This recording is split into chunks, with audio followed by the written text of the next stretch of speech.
Well, good morning. My name is Miriam Smith, and I'm coming to Wild Goose for the very first time from Kenya in East Africa. Yeah, so I can't say the flight was great, but being here has been awesome. And thank you, Brian, for making a panel happen. I sound like an American, and I have the privilege of holding an American passport, but my parents left the United States when I was 2 years old, and since then I've lived in Africa my whole life, in the countries of Chad, Somalia, Djibouti, Eritrea, and now in Kenya. You're all welcome to visit. During that time, I've lived and seen a lot of suffering. And so today, I just want to talk for a minute about the motivation.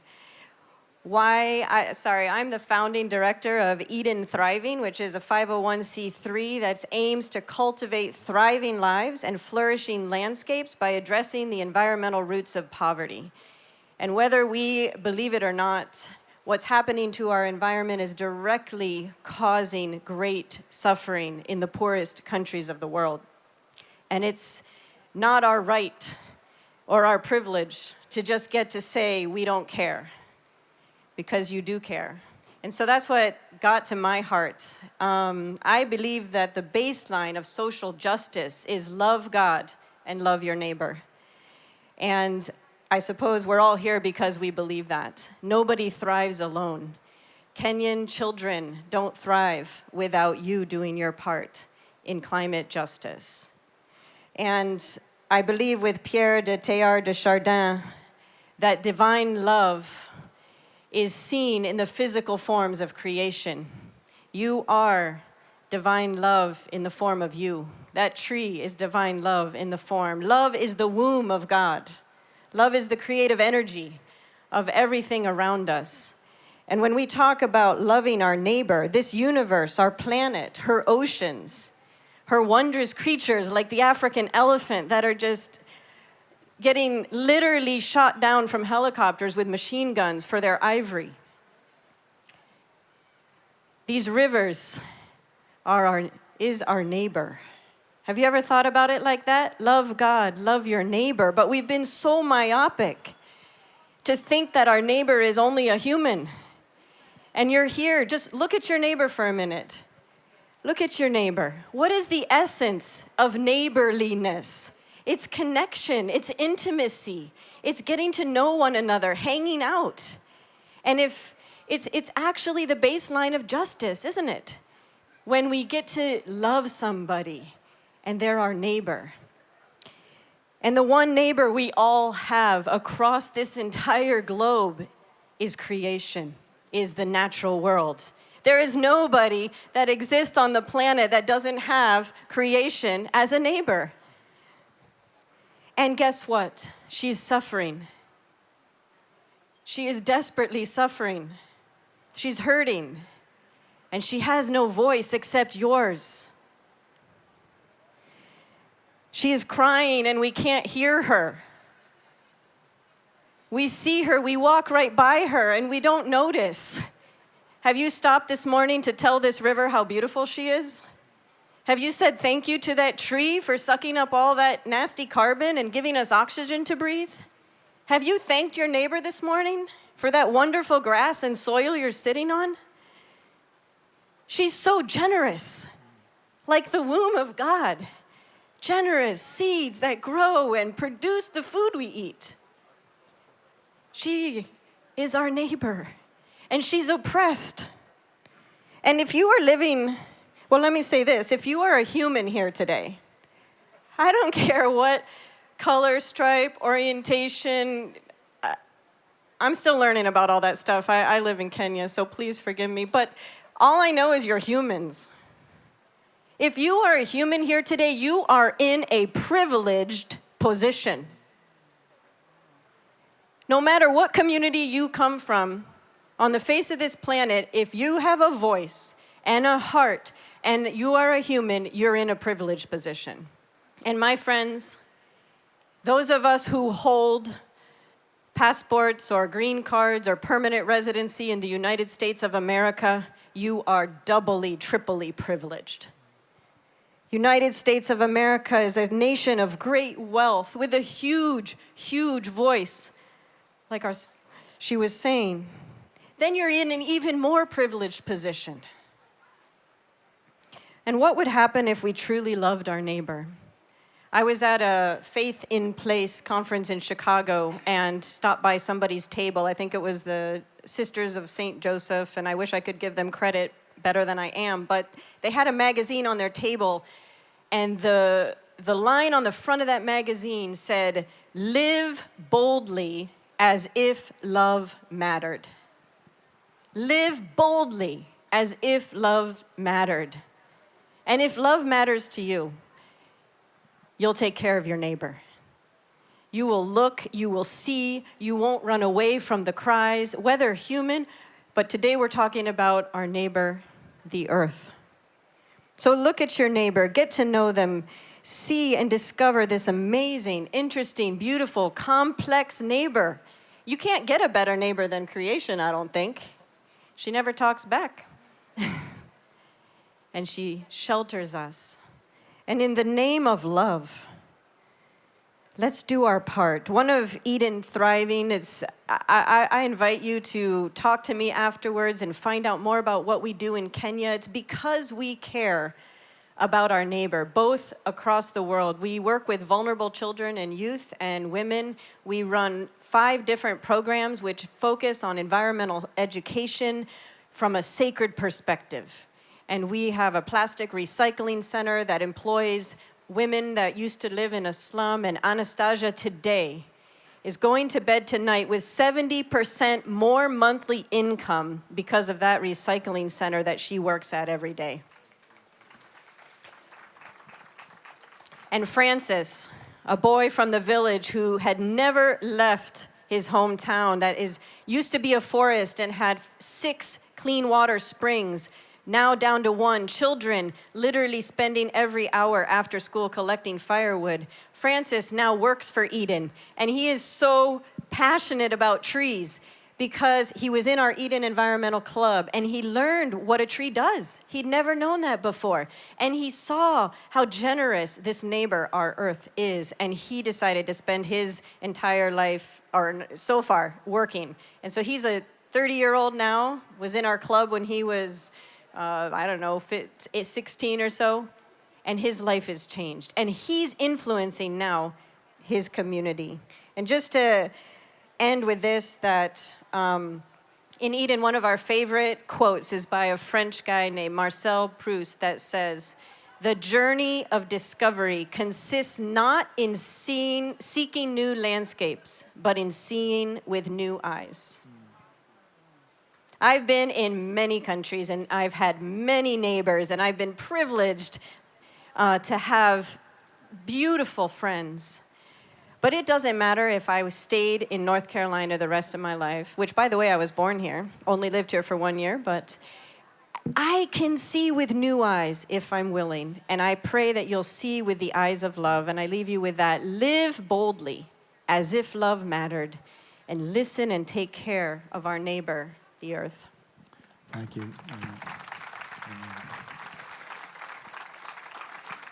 We just thought it would be appropriate after being together for these days in this beautiful place. We can't say enough to thank all the staff and volunteers for Wild Goose, and to thank all the people who participated, and to thank all of you for coming. But doesn't it seem appropriate at the end of this time to thank the trees, and to thank the river, and to be grateful? I love how Miriam said that, to see this, to actually see with different eyes and say, this is the generosity of God. This is the provision of God. This is the love of God. This is the outpouring of God. And we aren't separate from it, we're a part of it. We aren't apart from it, we're a part of it. And to see with those new eyes, we thought it would be a good way to help bring this time to a close, to help us see this. I was supposed to speak somewhere several years ago, and I was in an airport, and my flight got canceled.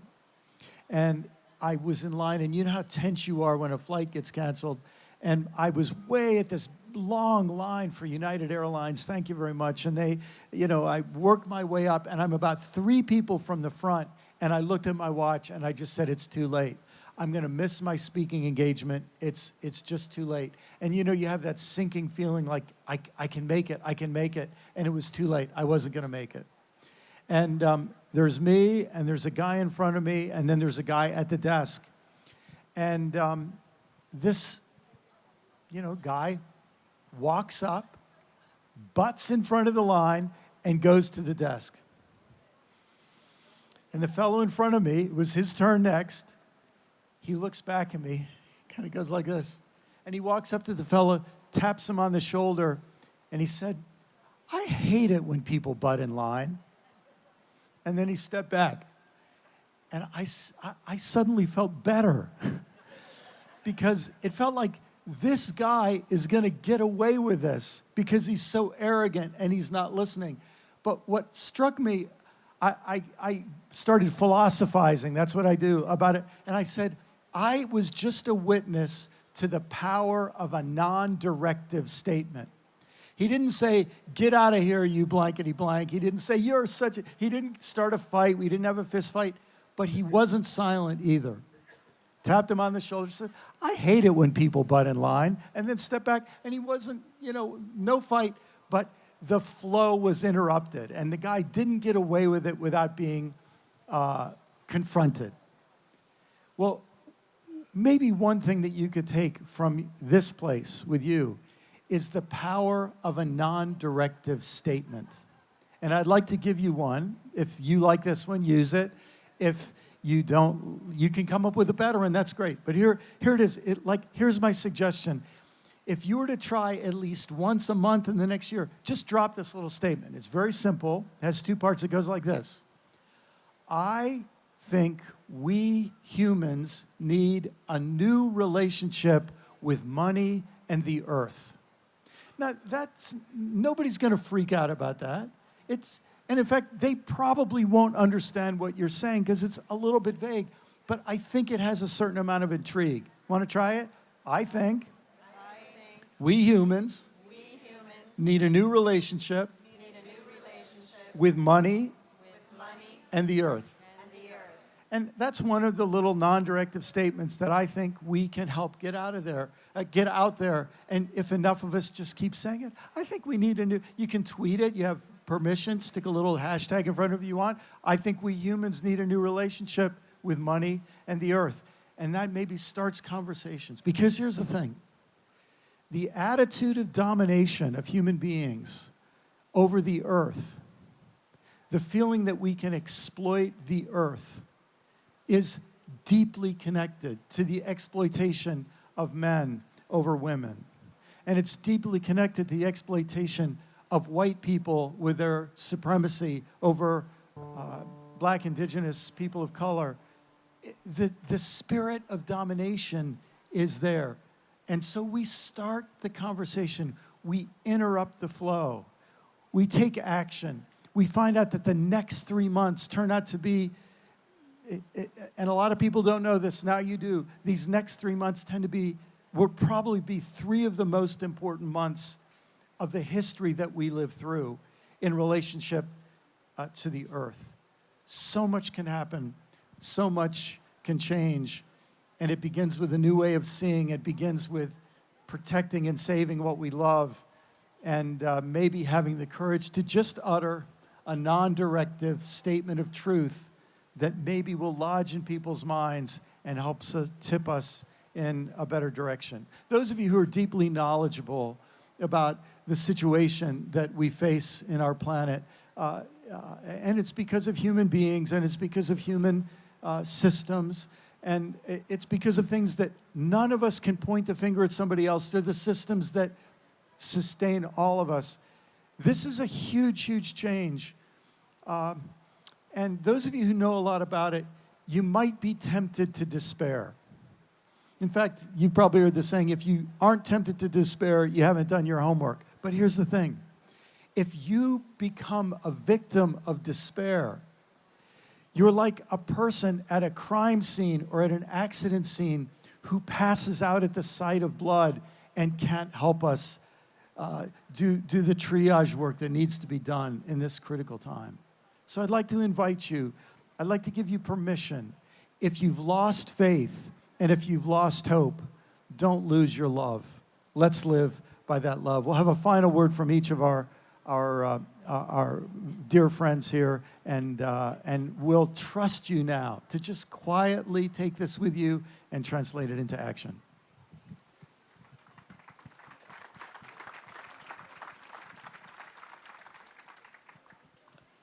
Judy was a mental health therapist and also a professional cellist. And she began to learn about climate and creation and the trouble that is happening. And Judy was overwhelmed. She found herself trying to do every campaign that was offered to her. And she eventually needed Sabbath. She took some space and just listened for several weeks, did nothing about climate or creation care. And what emerged for her was a cello concert that expressed climate change. She performed a song that was connecting cello notes to the temperature readings of our past 100 years as a culmination of her work. She sought this wisdom, this time of rest, and out of the urgency, she acted. And that's what I've had the privilege of seeing.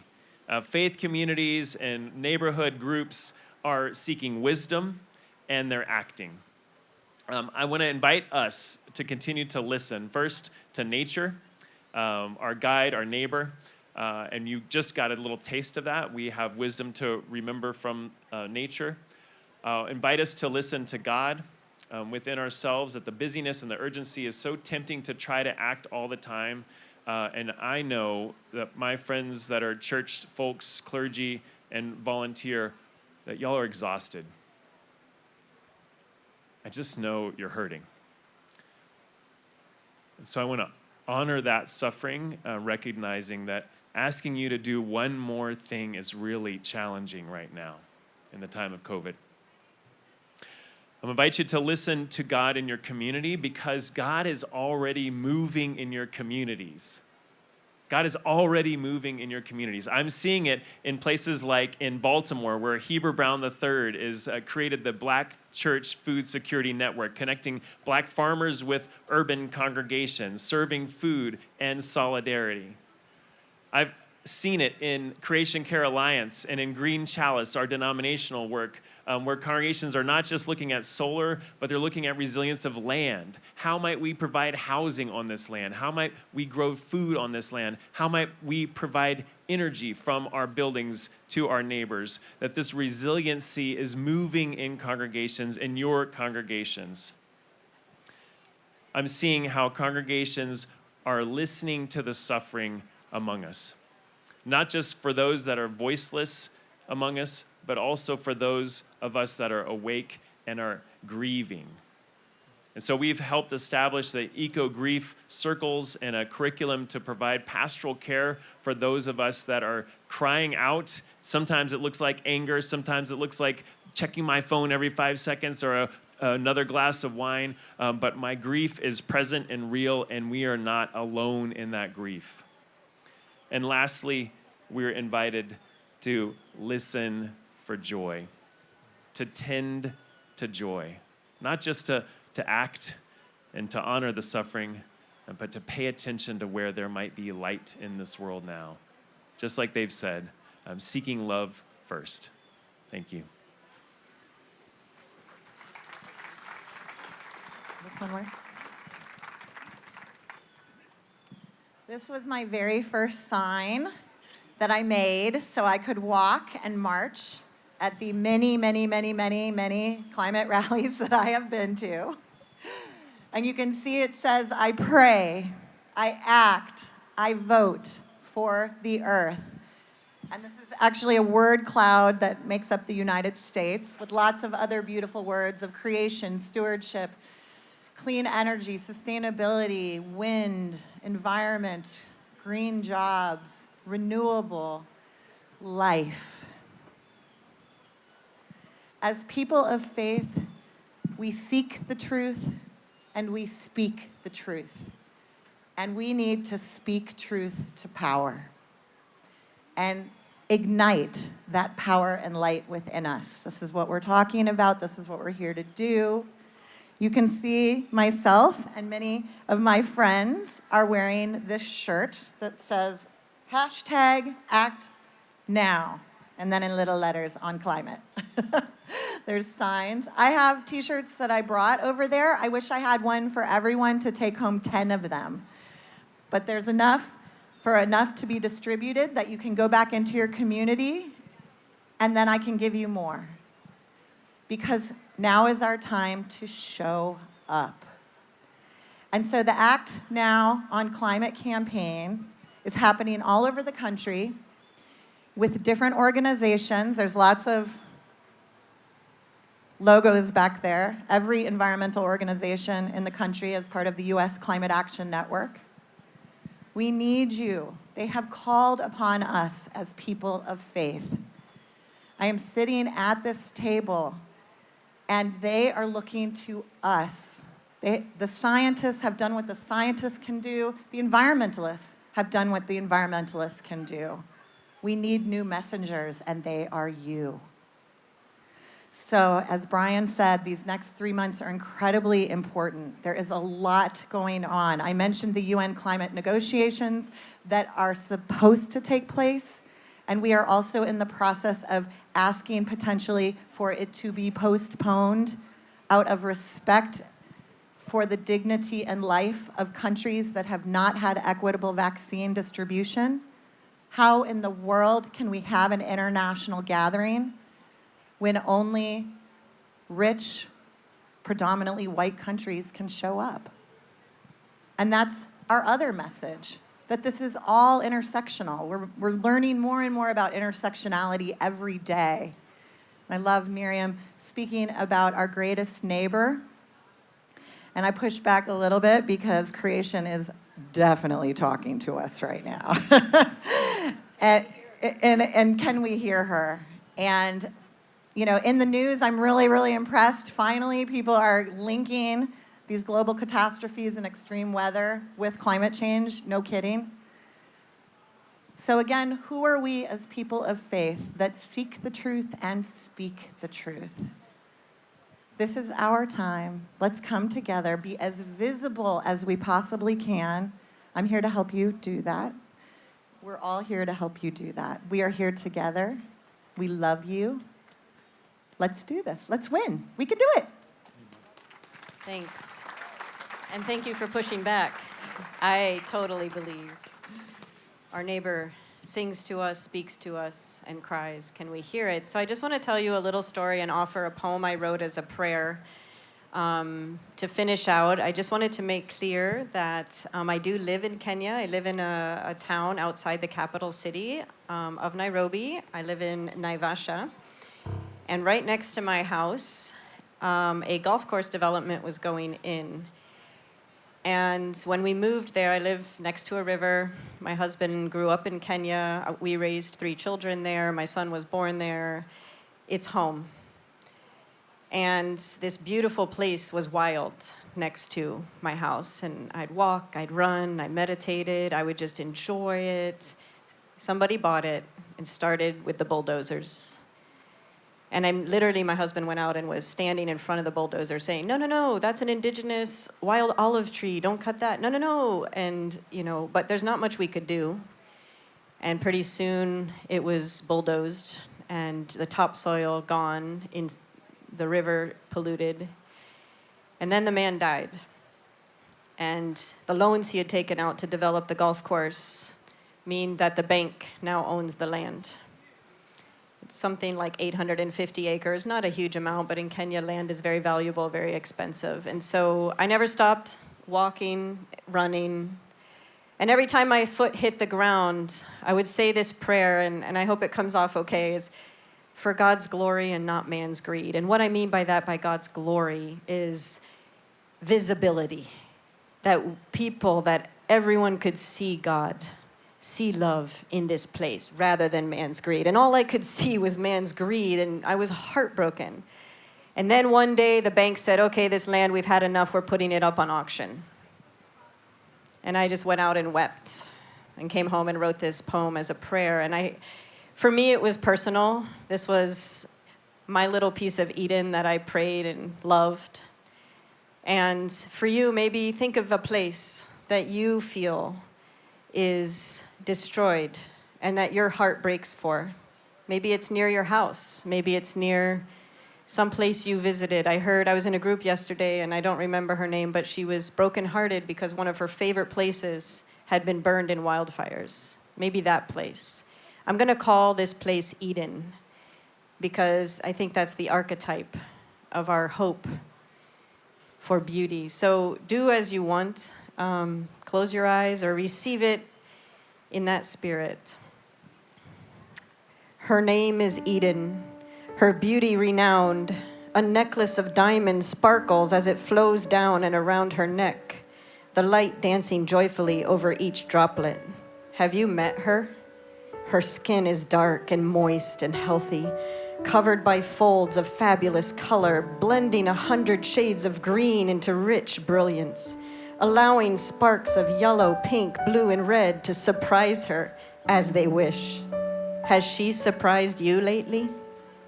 She laughs and giggles as her animal friends play and then snuggle in her lap. She embraces them all, settling quarrels and feeding each one. No one need go hungry or be without shelter, she whispers. Can you hear her? Young Eden is gorgeous and fruitful, her body proudly displayed, unafraid of danger. She has always been showered by sun's bright rays and held tight by love's holy gravity. Are you in awe too? Tomorrow, the slave traders will come and take her to market. She will bring a good price, they conjecture. Look at her beauty. Her womb is ripe. Yes, she will bring us much profit and pleasure. Please, no, stop. She is Eden. Innocent, pure, beautiful, elemental, eternal, essential. She is not ours to buy and sell, crudely measuring her value in coins. Please, no, stop. Our Eden is living, longing, loving. Why can't you hear her song? She is Eden, your mother, your daughter, your sister, your friend. Who told you you could own her?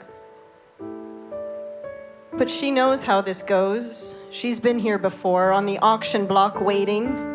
The hammer falls and her fate is sealed. I cry out in heartbroken protest. Have you cried for her too? Through my veil of tears, I refuse to look away, even though I'm terrified by what they might do to her. She is so fresh and full of life, so trusting and unafraid.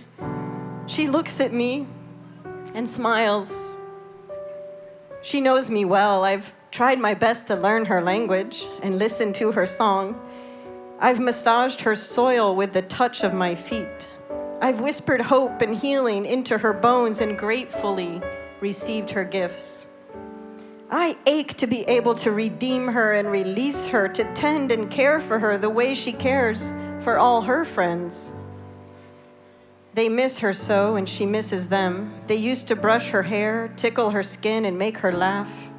I am weeping now, feeling so helpless. But she starts singing her familiar song. But this time I understand the words. My child, my little child, know this. Love never fails. The sun will shine, my seeds will grow. They can't stop the birds. My soil is deep, my well's eternal. They can't stop the flow. Love never fails. The tree of life grows in my soul. They can't stop my heart. No, they can never stop love because love never fails. Eden will be redeemed. She will be healed. she will be restored. Amen. Thank you, everyone.